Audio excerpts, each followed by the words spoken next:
The 1970s and the 1980s was seen as the transition period for the NBA in terms of making it a mainstream sport. The emergence of nationally recognized superstars such as Jerry West and Kareem Abdul-Jabbar in the 70s set the table for Magic Johnson and Larry Bird in the 80s to take the NBA to the next stratosphere in terms of popularity as a result of the rivalry not only between themselves but the Lakers and Celtics. In addition, the mid-80s saw the drafting of Michael Jordan, which, along with the help of revolutionary Commissioner David Stern, turned the NBA into a global brand. But what is not mentioned is the drug problem that nearly destroyed the NBA.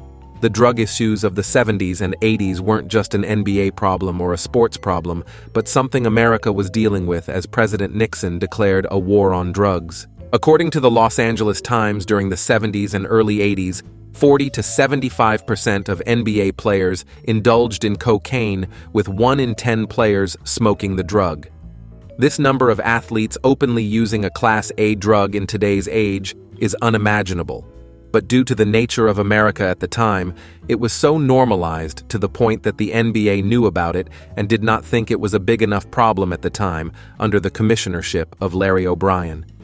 In The Last Dance documentary, when Michael Jordan was talking about his time on the Chicago Bulls as a rookie, he described it as a traveling cocaine circus, when he caught several members of his team in a hotel room snorting lines and smoking weed. The Bulls still made the playoffs that year.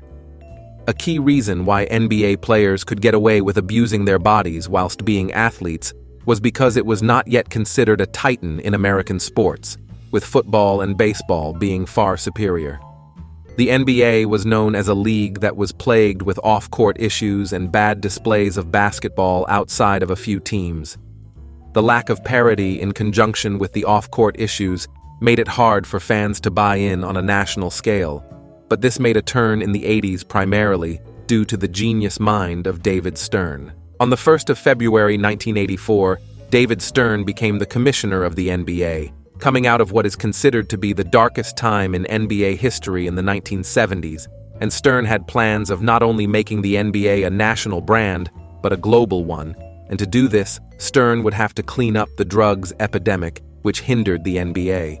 Stern inherited a plethora of superstar players such as Magic Johnson, Larry Bird, who were already considered stars in the league, in addition to Michael Jordan and Charles Barkley from the 1984 draft. With these players, he decided to switch the focus from marketing teams to marketing star players instead. But in order to grow the NBA, he had to make the league palatable to a wider audience.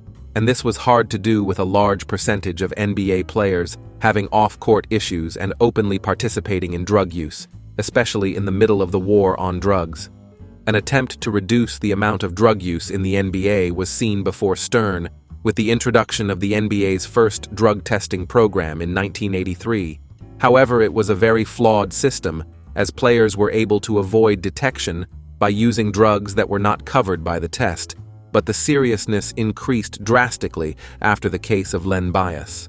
Len Bias, who was drafted number 2 overall in the 1986 NBA draft to the Boston Celtics, was once considered to be someone who would challenge Michael Jordan for the crown in the NBA, before his unfortunate passing.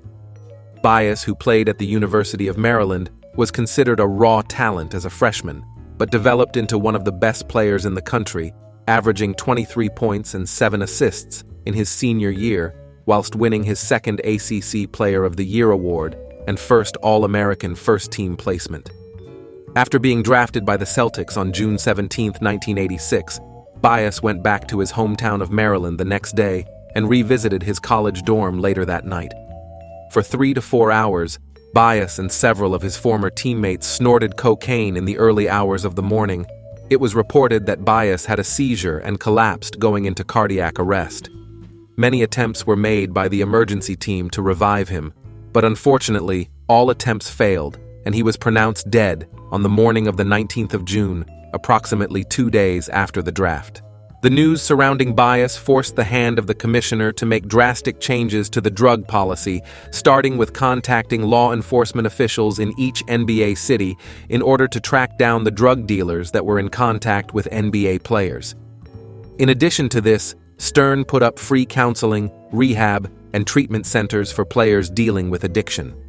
The newly enforced programs did not click at first, so Stern, as a last resort, implemented a strict policy that would ban players from the league if they were caught with an illegal substance.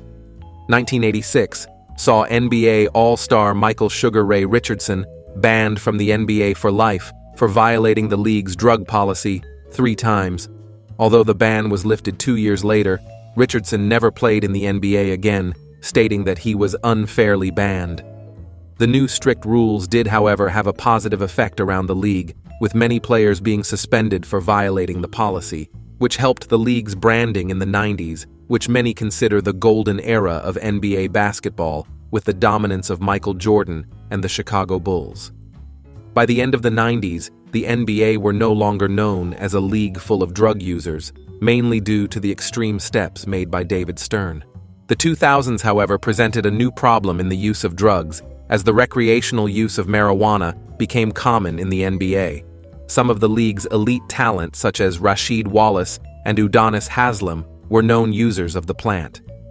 The NBA did not begin testing for marijuana until 2004, with the drug not being seen as some that is inherently dangerous or one that has performance-enhancing qualities.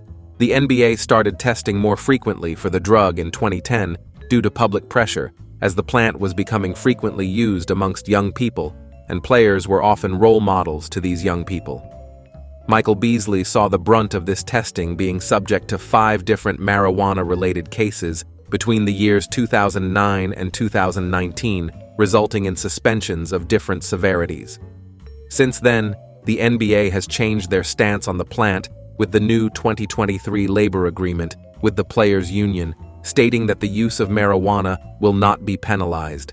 This is coming after 2 former rules changes in 2019, which reduced the penalty of testing positive for marijuana, and in 2021, when the NBA completely stopped testing for the plant.